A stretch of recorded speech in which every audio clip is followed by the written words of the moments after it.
thing with Trump and these people with the Trump regime and the media. It's just playing on your emotions with these ups and downs.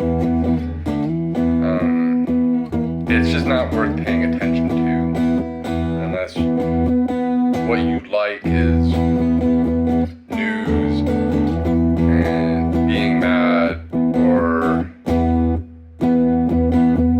Trump and but as far as getting things done, the war situation, Trump's not coming through with what he said. We'll say that. Where initially he'd said with Ukraine, with Russia, he'd maybe cut support if Ukraine won't play ball, if Russia won't play ball, he's going to give Ukraine more support. It's pretty clear that this is all going towards Russia. Even no matter how much Trump is humiliated or proven wrong and insulted, and no matter how bad this looks for our own national security and global position, it doesn't seem to really matter. Where he said initially,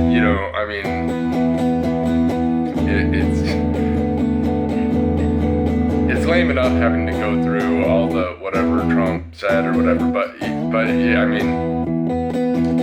he says he's going to end the war in 24 hours, and now we're kind of going into a cycle of where Trump says, give me 2 more weeks, because Putin won't do anything he says. He just gets insulted, made a fool out of. It works out for him because his base is not people who care about credibility or consistency or being right or telling the truth or things like that. It's just emotional, and that's what's really the most disappointing thing about where the country's at right now. Just how people act like babies, and that's why there's no real point in getting into it with people and talking politics, or I don't really like to bash or defend Trump as much as you get stuck. If you're caught off guard, you can get kind of shoehorned into some of the stuff. But I think it's really not okay where with Ukraine, like the way that conservatives just hate Ukrainians because they're defending their own country against a foreign invader trying to kill them, because they're gonna fight for their people and fight for your land. You're gonna hate them. You're gonna snarl and gnash at your teeth and get angry and make up lies and bash their president and their people, and you're just gonna hope that they all die, hope that they get nuked, hope that their cities are leveled. You hear all this from conservatives all the time, and it just comes down to the fact that they won't just surrender. Conservatives hate them because they're not as cowardly as conservatives. Conservatives hate them. A lot of people do note that it seems like, hey, it seems like these people are actually living what you wish you were, and you're mad about that, or because they can never really, aside from some conspiracy theories or such, they can never articulate beyond that, why these people are so bad. It's just because they're warmongers. They want to keep this thing going. They won't just give up. They should have just surrendered to Russia. They should have never. Trump said himself, they should have never fought. When he said that was dumb of them. And the things that Trump says about this are pretty much unforgivable. Not even just from because you say, well, who cares about Ukraine? But even just on the principle, when you articulate principles like this, it's just bad for everybody. It's just bad. Look at Trump's base, how cowardly and how worthless these people are. People like Gunther Engelman or Elon Musk and people like that. And this is why, I mean, there's no real point in any of this because unless you want to go back to being a liberal from 10 years ago or something. If that's what you really want, okay, maybe. But frankly, we're going to be in the same place 10 years from now if we if we go back to that. So what's the point? You know, what we want is a real awakening of our people. Even more than just getting rid of foreigners or whatever. That's what we want, because everything could come after that. You know, and it's good to do other things. It's good to get rid of foreigners. It's good to do these things, but it's not. We're not really gonna get. We're only gonna really dial it back a little bit.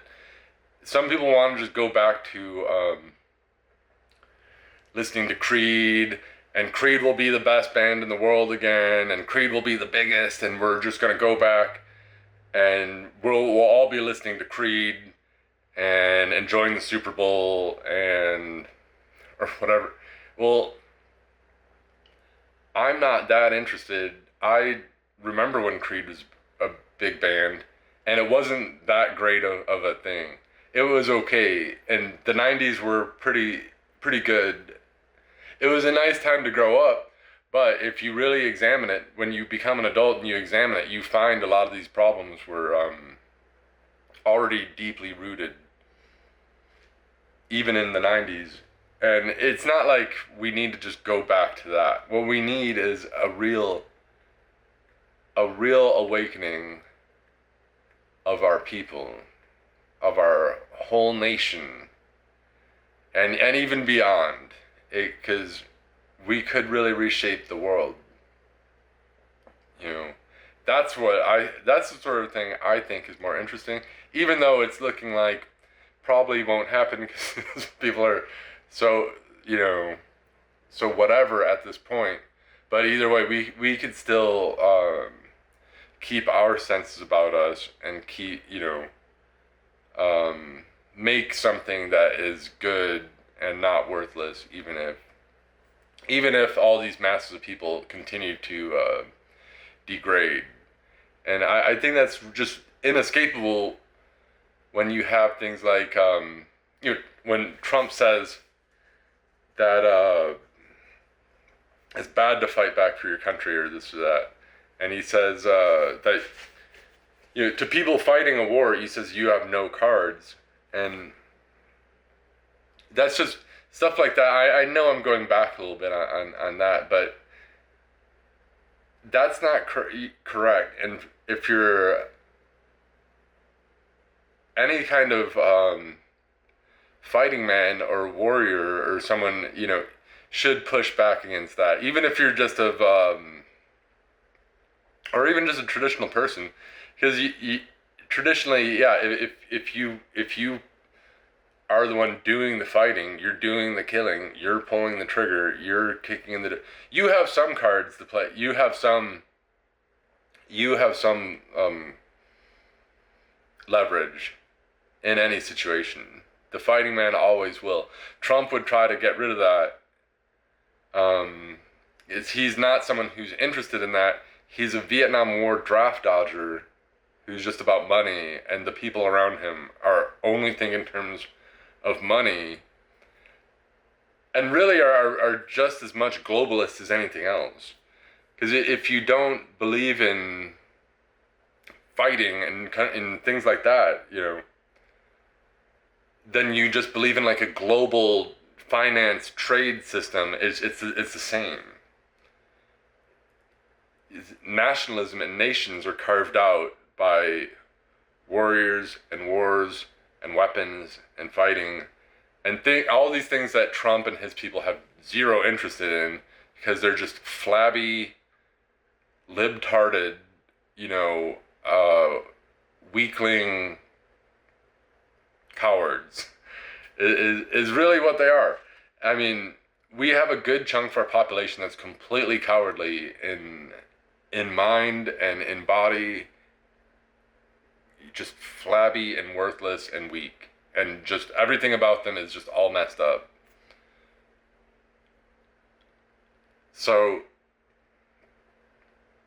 Trump isn't going to change any of that. He's making it worse with his antics and with all these people who, a lot of his people in his regime are not that much different than like Abby Hoffman or Jerry Rubin from the 60s. Like, Tulsi Gabbard has pretty much everything in common with their worldview, which is a worldview promoted, go figure, by the Soviet Union from Moscow, by Russians, by communists, by people who hate us and hate our country. You know, that's what you were dealing with in the 60s with that kind of thing. You know, this is a lot of these people were taking in foreign propaganda. And that's what promoted, you know, that's why you got things like Abby Hoffman and Jerry Rubin and why they became popular. It's the same thing why Tim Pool or Tulsi Gabbard or so would rise to, you know, it's because they hate the country and they're a subversive influence that degrades our nation. They eat away at our strength. But for some people, that's exactly what they're investing in. And we see that for a fact with a lot of these people. They're getting all this money, all that. Tulsi Gabbard is probably going to resign soon, thankfully, which will be a real blessing from any Iran campaign. If this happens, hopefully she's bowed out. She just made a video, something going on and on about like nuclear war and how scary it is, and how if there was a nuclear war, you know, we have to be real careful dealing with Russia, not making these people mad, you know, not because we're at the precipice of a thermonuclear destruction, the worst, you know, the end of all human life as we know it. You know, I don't believe that. I mean, this is communist propaganda from the start. Nuclear winter, you know, we're gonna set off so many bombs. There'll be just a back and forth of nukes. We'll just keep on nuke until there's so much fallout, the radioactive fallout going into the atmosphere. There's so much of it, it's gonna block out the sun. And so we won't see the sun, you know, everything will die, all plant life, all animal life, you know, there'll be cannibalism, and then cockroaches victorious over everyone, and then nothing, just a lifeless rock spinning through space, you know. And no scientists actually back this up, and no science actually, except from the Soviet Union, you know, but this became a big thing in the culture, or communist sympathetic scientists might kind of back it up if they're, you know, you have a lot of Soviet sympathizers. Who'll give it some credence, who'll put it in the culture, who'll make people believe it. But there's nothing really to back that up. It's just, that's what Russia wants us to think, because they can get us so scared. And that's why it's all emotions right now. And it's men acting like really effeminate, sissy. It's just no way to behave, to carry on, to constantly, this is going to be World War III. Like, now there's Iran versus Iraq, or Iran versus Israel, and that could be this is World War III, And people were saying, hey, this is going to cause the end of all human life on this planet. If Israel fights Iran, that's really pathetic. If you're that worked up and you really believe, you know, Iran doesn't have nuclear weapons right now. They don't really have any real way to strike back, even at Israel. You know, you can see how it goes. You know, it's really laughable because you see the Russian type, the dissident type, the people who are trying to sell the Iranian war effort, where our Israelis just fly over and do airstrikes and they can hit pinpoint targets, smart bombs, and take all the stuff out. They're just flying around taking out everything. All the Iranians could do is shoot missiles from Iran that land in Israel. That's really not as good. And even if you say, well, they're going to shoot so many missiles and it's going to wear out their air defenses, then they're going to bring in these missiles, you're not going to win a war like that. The only real way would be if they had nukes. If they had a nuclear warhead, yeah, you could see how some of these get through. They could hit Tel Aviv. You could see how actually they could, if they had nukes, yeah, they would have a real way to fight Israel then, wouldn't they? But that's exactly why Israel maybe doesn't want that to happen. And without, I'm not, going to go and say, rah, Israel, and I'm going to root for this team or something. Because, frankly, they haven't really been the best friend to our country. They haven't really been a great ally. But, if pretty much anybody wants to attack Iran, I'm not that against it at all, because this is a country that hates our guts, that hates us not just because we support Israel or whatever.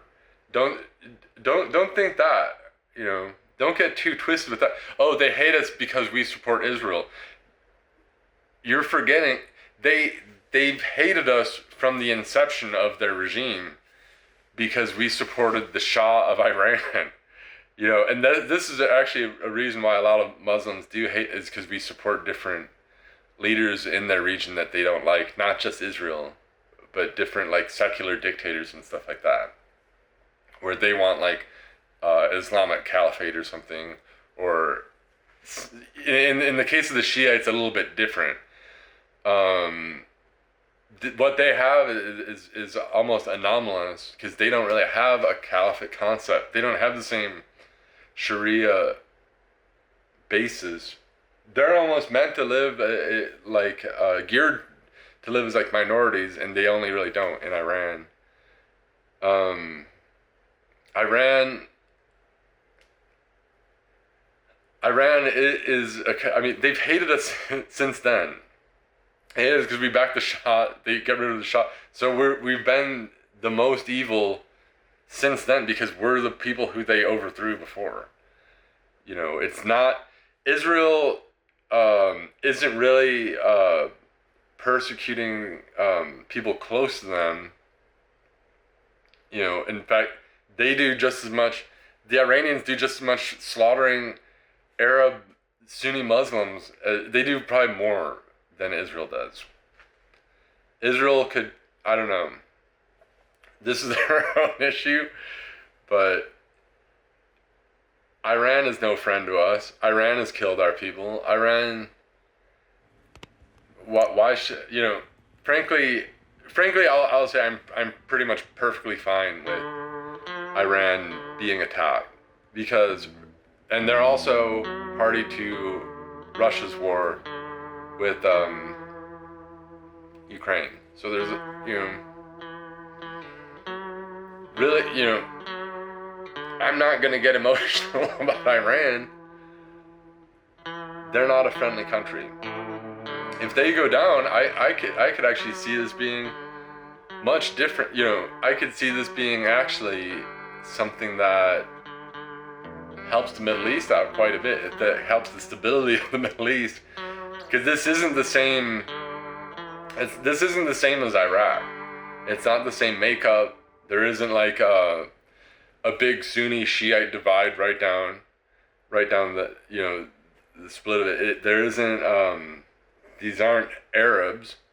They're different people. They're Iranians. They're Persians. They speak a different language. They speak Farsi. They speak, like they could probably get it together at a pretty decent civilizational level. I don't think. I mean, I don't think like Iran is necessarily going to be like Japan or something, but I think it could be a pretty decent. It could be a pretty decent country, better than like Mexico or something. Like I think Iranians do kind of run the gamut, but you could see the differences in what kind of people this are or whatnot. But they're not. There's no real reason to think they're gonna just make all these like terror cells and stuff like that if the regime falls or whatever. I don't think that they're that popular. I don't think that even with the revolution in Iran, there are a lot of it wasn't entirely people favoring the Ayatollah. He did come into power for different reasons that can be explained. But there's plenty of like leftists and communists and all that who took part in that, and they ended up getting rolled up. But I don't think that the majority. I don't think that there's that much strong loyalty to this regime. I think they came in power because there's something to the force of the religion. There's something going on in 1979, and there's multiple factors, but I don't think these are like Shiite. It's not like a population of Shiite fanatics that are gonna take to the streets and fight in guerrilla bands and things. I don't necessarily. Maybe I'm sure I think there'll be some of that, but probably not as much as you think. I think people like to think of like Iraq, all that, but a lot of Iraq too is Iran causing chaos like they do elsewhere in the region, because they send their people to create strife all over the region because it's good for them. They've been creating chaos for decades. So I'm completely fine with this regime getting taken out. I'm fine with regime change completely, even though it seems like everyone's kind of too cowardly to really do it. I don't even know if Israel or anybody, I don't even know if it's on the table at all. What it looks like is probably Israel is going to want to keep up strikes for a sustained duration to degrade that nuclear program. I don't see what choice they have. You could say, well, that nuclear program is purely defensive. They're not going to who else are they going to nuke? Or you're going to carry on this nuclear, they need it, or like BAP said, they need it for insurance for their from a regime change. Okay, but do we even want them to have that? And let's say they could transport nukes and use them for terror attacks and any other ways. I don't see why. What's the benefit of Iran having nukes? Whether or not they're really even that close to nukes, I could just see, I see the rationale in not wanting them to have nukes. It's not a friendly country. It's a country that attacks other people, that does back terrorism. You say that's dumb, that's fake. That's not fake, actually. These are facts. These might, I don't know.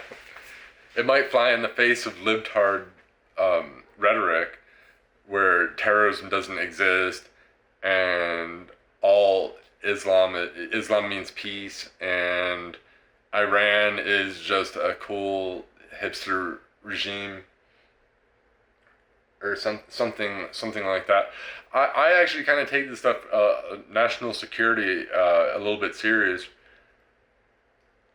it's something I think people should take a little bit serious, not just it's not just for funny jokes or to get emotional and to scream and cry about.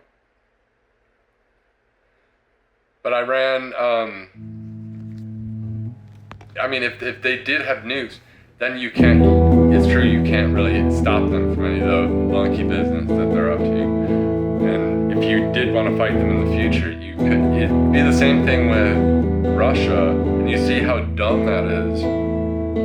Where we can't do anything. They just kill all these people. They can just murder people, and it's okay because they have nukes. Why would we want that situation? Or why would you? I don't know if Israel would be dumb enough to enter into that situation with Iran, where they have to deal with some hostile actor who they can't deal with because, well, they have nukes. And they could just nuke Tel Aviv anytime. And now you have to play ball with them, even though they're insane. I don't see why would you want to enter. Look at what Russia's doing, and they just get away with it, and it's just fine. I don't think it's just some funny thing. Just kill all these people, and then it just makes me really sick because then you have all these Christians and things who then back these people up like it's just some small thing to murder people, to carry out like it's just attack. They say no, this is their brother country, and then I mean I say it, they're brothers. This is like Cain and Abel. If you read the Bible, it says the blood of Abel called out from the ground. It's not just because it's not some culture war hot button issue like gay people or abortion or something, or like some dumb, or Jews or something. The stuff that people get like worked up and excited about, like they don't really care if people just like kill each other. It's very strange, but that's really where we're at. People they care about the culture war stuff and liberal versus conservative and like who are the liberals backing and who are the. That's not correct. Even people always say stuff like, oh well, we'll look at all these people, all the libtards or something who back Ukraine or something. Well, haha, I'm not with them or something. Or like, there's some guy and he was some like army ranger and he was like, well, the Ukrainians are on the side of the people who like are with like are like trans or something, which makes no sense because that has nothing to do with Ukraine. You're only trying to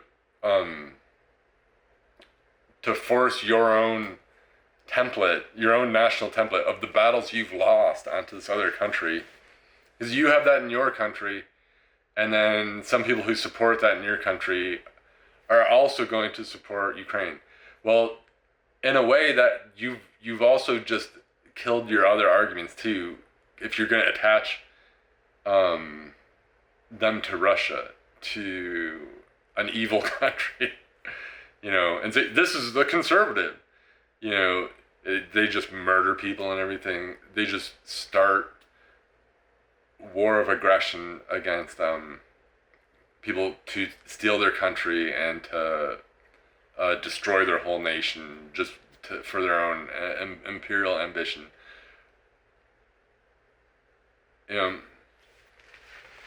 But that's okay.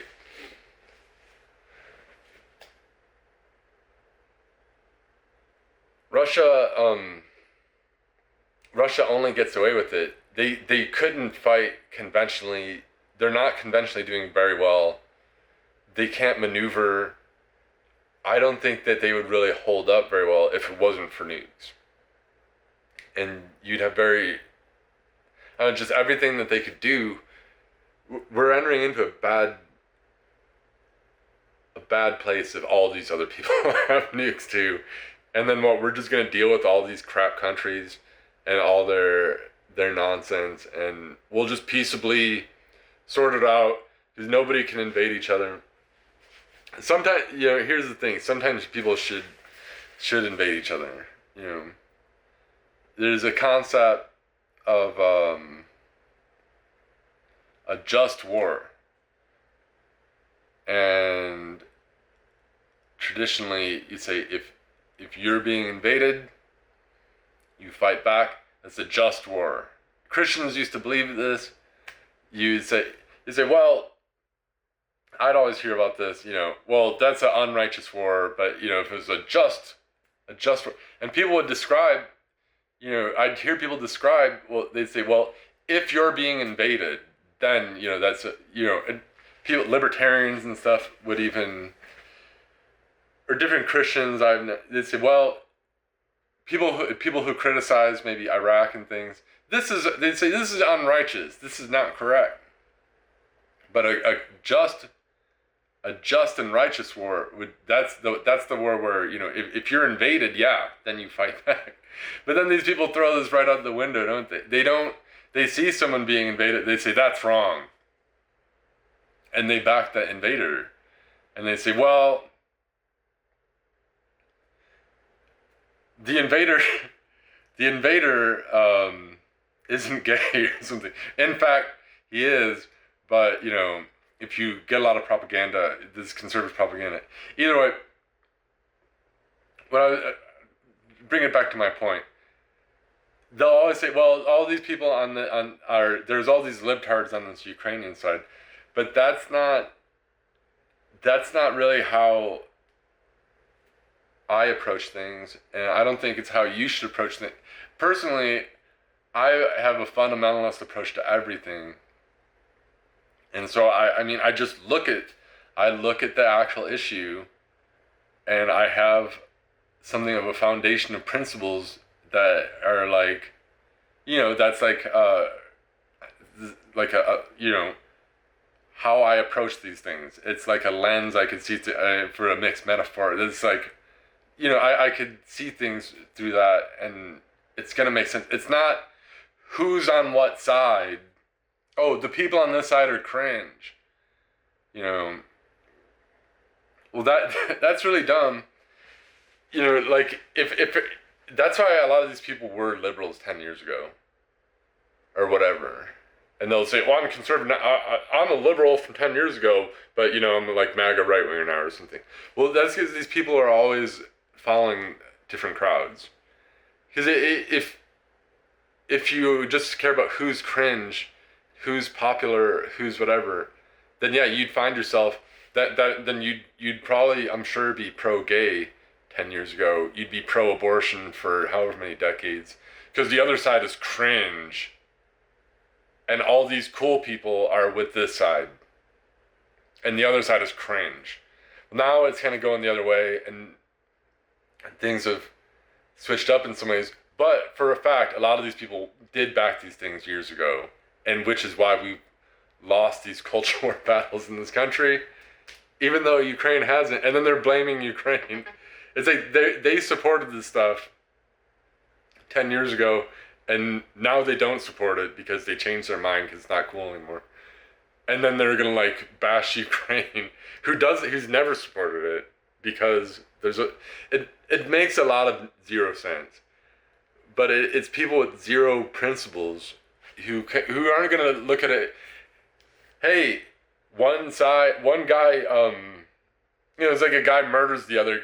Someone murders somebody. You're gonna be, well, was the victim cringe or something? That might be your worldview or something. Like, it's okay to kill cringe people or something. But otherwise, if you're gonna say you're a Christian or something where things are just wrong and you're not justified in committing all these egregious mortal sins. You might have a good reason to do it, but you don't, because it would be, if you have this belief, you're gonna say that would be, that's not what you do. That's not, you don't just murder. You don't steal. You don't worship idols and stuff like that. Even though that might be a cool thing to do or something. Even though it might be cringe not to be about killing people, murdering people, whatever. But that's where we're at now. It has nothing to do with it. It's all emotional. And that's where we're at with the whole Iran Israel thing. It's a lot of emotional stuff. It's comparing it to Iraq or Bush or whatever. And you gotta wonder, like, what do these people even have in their, how did Iraq even affect their lives? They make up abstract ways where it did, even though it had nothing to do with them. You know, maybe they say, well, the country's not as rich as it could be if, you know, if if we didn't fight that war or whatever, you know, maybe, but probably not. It's very abstract. It's like that dumbass. That reminds me, Elon Musk is on the outs of Trump because he complained about the deficit. Total moron. Everyone knows this is meaningless, mystical stuff, and then this guy has a full-on meltdown over it. He accuses Trump of being a pedophile, but he was hanging out with this pedophile every day. Then he was living with him in the White House and all that, even though he knows this guy's a pedophile. But then he's on the outs him because the deficit, because or whatever. Oh, hey, this guy's a pedophile. Hey, you know, is a disagreement about the national debt. Hey, this guy's a pedophile. You know, he didn't care before.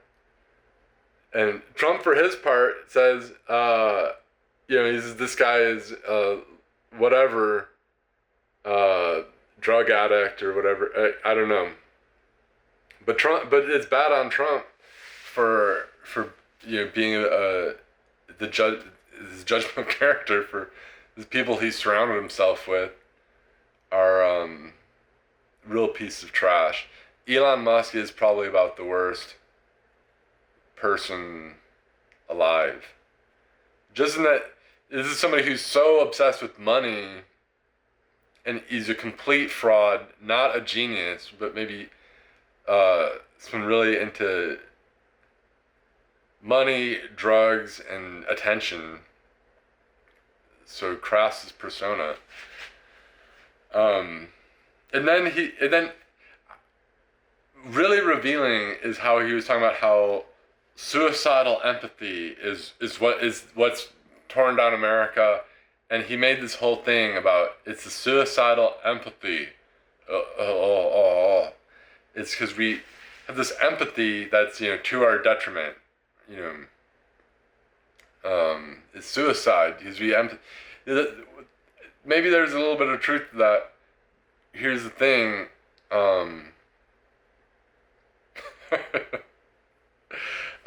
Elon Musk shouldn't speak on this at all, but he speaks on this empathy concept, and then he later comes back. He's talking about Ukraine, and he's talking about all about the empathy he has for the soul. Oh, other people, they want the war to continue because they have no empathy, and he says he has the real empathy because he wants to force a surrender. He and like the rhetoric he uses, it's like he's pretending this is like Vietnam or something. It's not like they had people come across the border trying to kill them. You know, an invader. You have to defend your country. The enemy is implacable. They're not giving up. They're not ready to negotiate. They want to kill you. They're coming to take your home. They're coming to kill your people. You fight, or you die, or you're enslaved, or you flee and run away, and you're a refugee forever, and your nation is someone else's now. Your land is, you know. They choose to fight, and this is always admirable. Most times people could usually appreciate that. You know, worldwide, people admire Palestinians And the Palestinians, for their part, I think could have made peace with Israel at a number of different times, and I wouldn't be mad at them or something about that. I wouldn't, because I'm not like it's not like my identity is like anti or like anti-Zionist axis of resistance or something. I wouldn't like if Palestinians just made peace with Israel. I wouldn't be like, wow, you guys sold out to you sold out the anti-Semitic cause or something. It'd be like that. I could see that being a good move, a smart move at different points. Even, I could see a one-state solution working in different ways. Here's the thing: it's not really my call, is it? And it's the Palestinians who, they choose what's up with their nation. Once you understand not everyone's just like a puppet or in a geopolitical thing, they choose what they want with their nation. They choose to fight. So I'm gonna respect that. I don't necessarily encourage or whatever. That's not really my war at all. In some ways you say, well, on the Israel side, your country backs Israel or something, but my country also backs Palestine too, in different ways. But I think I used to see Palestinians as kind of more like a victim people, like a global victim people, and I'd be like, eh. But now I do. It's true. They've chosen to fight. They don't really have to. They could have capitulated. They could have made peace. They could have done this or that. They choose the war. Most people understand that. They have sympathies with people worldwide. But naturally people understand that. They have some sympathy for that. That what they don't, but the factor though with Ukraine is that there's this like global propaganda push to make fighting for your country a bad thing. You should get emotional, you should get worked up, you should be a conservative hillbilly in your trailer park, just on the floor, chewing up carpets, screaming about Zelensky, all the things Zelensky took from you or whatever, and how it's bad to fight, you should just surrender. Anyway, Elon Musk is going on about that with what are they fighting for? You think it's Vietnam, like, what are they fighting for? What's this all about? It's the most clear objective we've ever seen. Anyone can figure this war out. It takes a lot of conspiracies though to convolute it or something, to be like, well, okay, Russia launched this cross-border war, but like they had to. They did it at the last minute. There's a lot going on behind the scenes underground you didn't know about. Like that's what Republicans will do to justify killing people, all that. But Elon Musk, who doesn't believe in empathy, then he says, well, these people don't empathize with the soldiers. There's soldiers dying every day, and there's no empathy for them. For people act like, Well, this guy doesn't have any empathy because he's a psychopath. And I think that's easily enough proven by the fact that this is somebody who has a low view of the human race, who sees human beings as, just goy cattle, meant for the slaughter, meant to make me money, meant to, just the masses of dumb pigs, blah, blah, blah. I mean, I see where he gets that because you see how he has people, you see how he can control them. You see why he disdains humanity, because he himself has degraded humanity.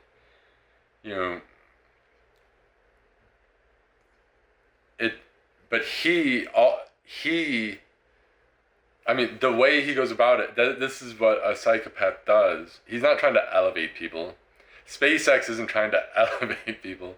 He's not trying to help the human race. He hates the human race. He talks about empathy as a way to kill people.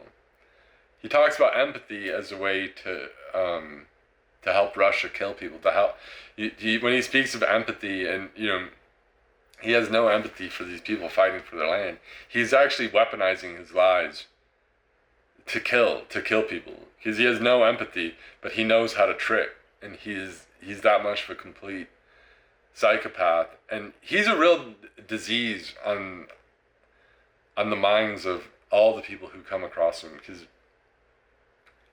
I just think that this is a real false prophet, is somebody who I think styles himself as the Antichrist, who probably fantasizes he is the Antichrist, and he's already like he promotes himself like that. Like I've seen a ton of like stuff like boomers will post on like Facebook with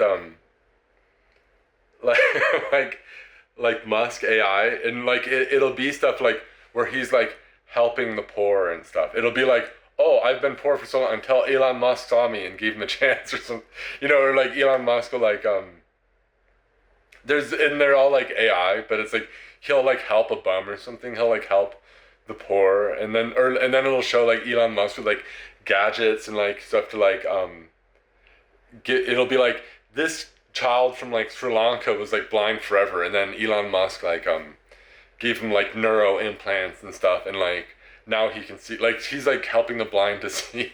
He's like this messiah figure present. It's like these AI stories, but where this isn't just coming from nothing. And someone's just cranking this out like this guy's like the messiah or something, and certainly that's how people are like seeing him. That's how he's presenting himself, the savior of humanity. He's like the most evil, worst person. He's helping kill all these people.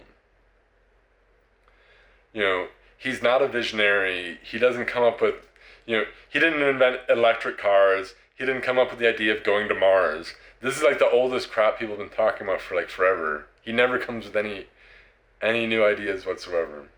He didn't come up with getting high on ketamine. I know tons of degenerate weirdos who do that crap. He does this to give himself a personality so he can seem more autistic, so he can seem more eccentric genius billionaire or something. He's not an eccentric genius. He's just psychopathic billionaire fraud. I mean, everything the guy does is basically a huge lie. Even he does this drug test the other day. See my piss test results, and then he's trying to like rip on the New York Times, who I guess made an article that he's like drug addict. And you got drug test results all clear, as if you couldn't just drink a ton of water or something. Like a lot of people, if you've done drugs, you maybe for like a lifetime or something, how to pass a drug test pretty easy. Tons of people know how to do that.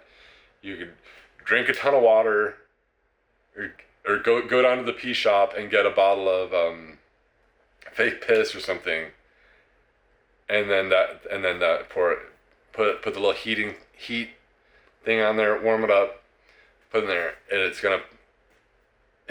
I'm sorry, if you're a billionaire, I'm pretty sure you could pass a piss test. But he's like, see, like he thinks like everyone's fooled by like this low effort. It's a very low view of humanity. Anyways,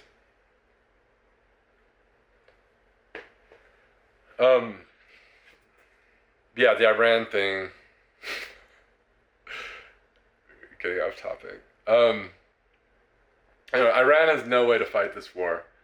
I'll just say, like, I think Trump's people the way that they act is so, like, disloyal. It's really disturbing. Like, they'll throw him under the bus for whatever. They act like he's the greatest, and that now, immediately, he's a piece of shit because he's a Zionist or something. And if you think Trump is like the best thing to happen in the country, I don't see why. If he overthrew some mullah, some theocratic Shiite dictators in Iran, that changes it all for you. That doesn't seem that America first. That's like Iran first. That's like mullahs first, because probably most Iranian people probably favor regime change at this point. In my opinion, I might not be right on that, but I'm willing to bet at least a lot of Iranians favor regime change, and I wouldn't even doubt most, but I see the whole thing as maybe as entirely doable, maybe preferable. Either way, I'm not gonna cheer it on because Israelis are jerks and so is Trump. These people are already kind of shits in my view. So I'm not going to get real partisan and defend them and the Jewish people and so. But I mean, certainly if they slam Iran, no matter what they do, you won't. I'm not. I don't see why you would pitch a fit over it like it's ruining your life or something. Doesn't seem the biggest deal in a way. I don't see why it'd be a big deal. It won't cause World War III. It probably won't turn into. Russia isn't joining in for Iran like all these people said. They didn't for Syria like all these people said. Russia's gonna, like Dugin, all these people said Syria's existential to Russia. They're gonna jump in. They would never lose it. It matters so much more to them than Washington. And then they just do nothing.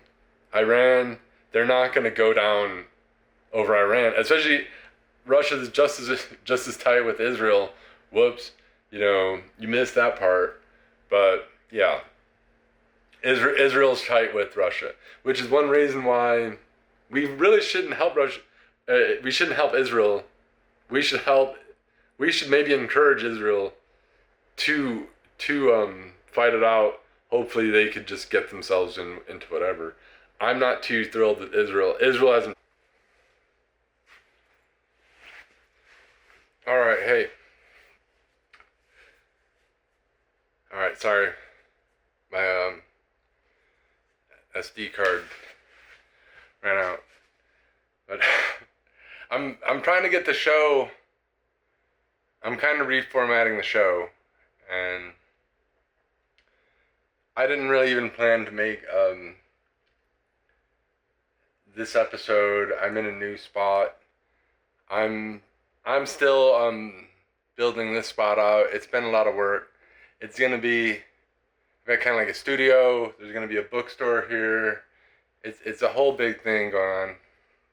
So that's what I've kind of been up to. There'll be more. I've been kind of working on longer video stuff too, and stuff that should hopefully come out and get finished and everything. I wasn't really planning to do this video, but people been asking, and why not? It's fun. But I'll maybe make some more like this because it's just kind of turning out okay. I think I don't have internet here, so I can't do the video like I've been doing. I'm just shooting onto SD card with my camera with this one, and then I'll figure out whatever else to do. But I don't know. There'll be people have been asking me about video. I've been good. I kind of said I was gonna try to focus on doing other stuff, but it's just I don't want to just I've been kind of tuned out, and it's all been the same. There hasn't really been big news. The biggest news probably would have been during you say, well, what about this Israel-Iran stuff? It's actually not that big of news so far, and this has already happened. The same sort of, there have been strikes on Iran. Iran has sent missiles to Israel. That was like a few months ago or something. It's not that, so far, I'm calling this not that big of a deal. I think it's funny how people are getting all, they get more excited about this war, but to me, this is boring. Just push button, missile launch, jet fighter goes over here. it's the exact war all these people always cry about. Oh, modern war has taken all the heroism out of fighting and all that sort of thing. This is so dishonorable. The drone hit the guy, and they'll be like, there's no room for heroism in modern war anymore. It's all well. That's like this Israel Iran war that people are all excited about. But like something like Ukraine, there's all the heroism in the world over there. There's real heroes over there. There's real heroics over there. But people have been saying, Ernst Jünger was saying this stuff about like World War II, which I think had a lot more room for heroics than World War One. Because it's more maneuver. It's more, you have more.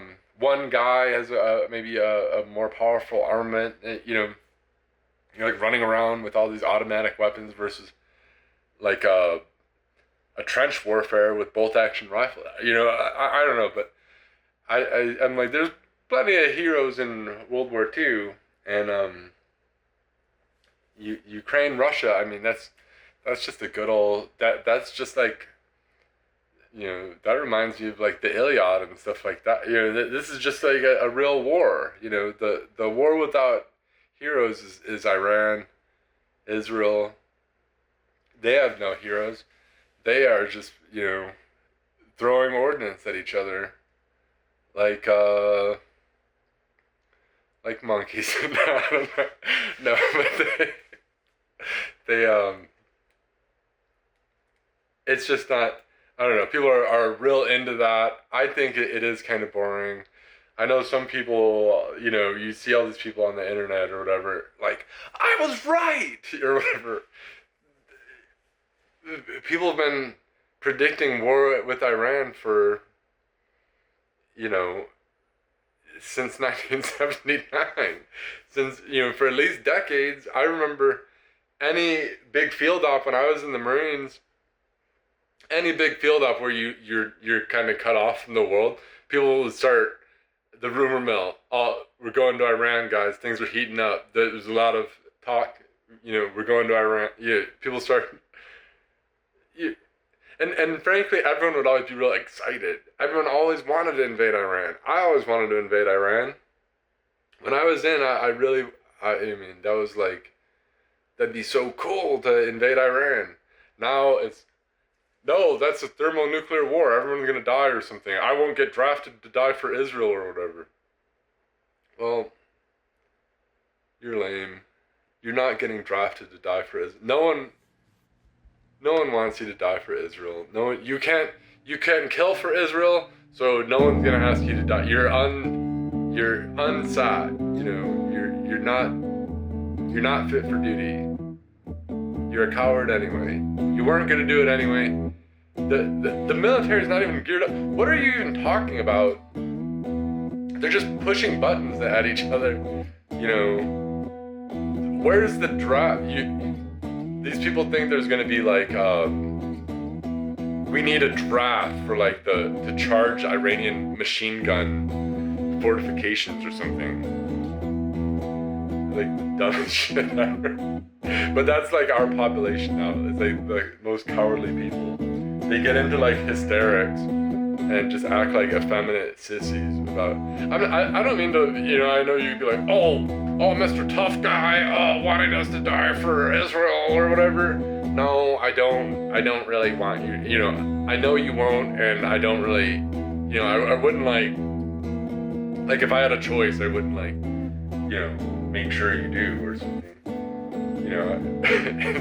It's but I get the Israel stuff, kind of. Although I will say, I think the anti-Zionism is to me it's getting cringier than the if I wanted to go by that, if I wanted to go by just which side is cringe, I wouldn't be anywhere near the anti-Zionism. No, I don't know. There's cringe on both, but it's like you have your principles or you don't. But people, they really don't. But with the whole, it's far as if Trump wanted to do, if Trump says, he doesn't think Iran should get a nuke and we should invade Iran, that should be a no-brainer if you're all about Trump. If you're all about, I think it's kind of shocking how flimsy these people's loyalty is to Trump. Really, they're not as diehard. I don't know if anybody really, as much as people are emotional about Trump, they'll always turn around and crap on him like that. It's kind of amazing. It's not a movement that has real, it just doesn't seem that real. It seems like this is really ephemeral and it's just gonna be dust. And Trump is dead, this isn't a real thing. It's really lame. But the real news, I think, was the Ukrainian special operation with the drones and all that, blowing up those, and the thing to really talk about, though, is just how pissed off our conservatives were about it. We're trying to make peace, because these people do this dazzling operation. It's everything that you dream that you could have done, or it's something from a movie or something. It was a really cool thing, a real special operation. That's stuff like that is special operations. The way actually unorthodox thing, actually being creative, actually coming up, not just combat athlete. Oh yeah, we're the best dudes or whatever, and those would be the ones all pissed off. They're all these American SOF, Green Berets and Rangers, and they're all pissed off. You're gonna get us all killed, Ukraine. You're gonna get us all. You're irresponsible. And these people act like they're supposed to be badass. And now we see why they didn't get Bin Laden. They didn't get the hostages out of Iran. They get ambushed. They always blow everything. Tora Bora, Desert One, all these things. They blow all their big ops, which are just raids and stuff. It never really, I think a special operation, 9/11 is more of a special operation. That took creativity, is very unorthodox, and it just changed the world, the impact of it. People are just blown away by it. That's a real special, that's more like what the Ukrainians did with those drones. It's a really visionary, kind of creative, really thought out plan with a big impact. That was great. That's more like special ops to me. Special ops are Germany putting Lenin in a sealed train, sending him to Russia to overthrow the country, take them out of the war. That's a special operation. That took a little that was a little outside the box, a little unorthodox, or those are special operations. The Holocaust is a special operation. Who would have thought, who would do that, that's unprecedented. That blows people away. What we have we have people that are all pissed off because our special operators never done a special operation in their life. Because all they do is raid, they get alright, sorry. That stopped recording. Yeah, I was just saying, it seems like our SOF mostly do kind of raids and, train indigenous forces or whatever. Which it's cool, but,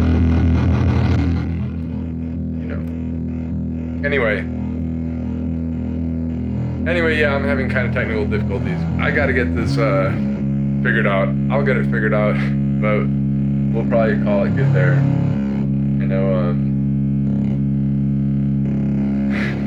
Yeah, thank you for listening. Have a good one.